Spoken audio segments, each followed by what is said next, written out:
फिर बोला टैटू नहीं बनावेला अरे टैटू से लेके स्टैचू तक बना रहा हो तो तोने हमरे हाथ पर मीनाक्षी मुंह लिख दो अरे तो हाँ नाम का हमारी बात सुनो बोला राजाऊ के नाम चाहे राजाऊ के नाम हो पूछाओ निकला रमेश को बोले बैठी है आपने तो मुसलमान बोली खवाइले नहीं को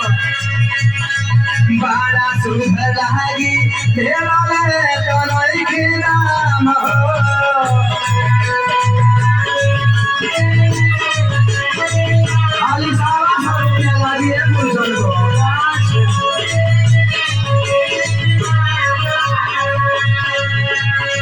राजाऊ के नाम चाहे राऊ के नाम हो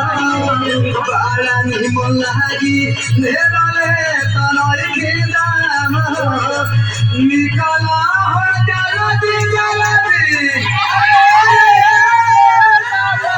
माला के ने अरे दो चार लोग लौड़ी बटोरा ना हो अरे जोरे बजाओ तने गांव में घूमते खबर दे दे रे निकला हो निकला जल्दी छोड़ी के मकाना गोदवाना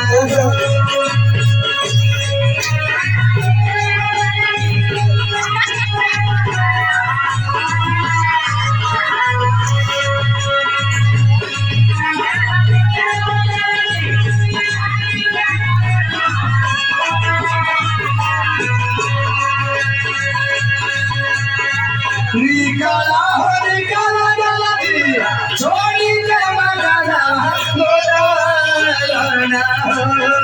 गोदवाना मालकिनी तू गोदाना गोदवाना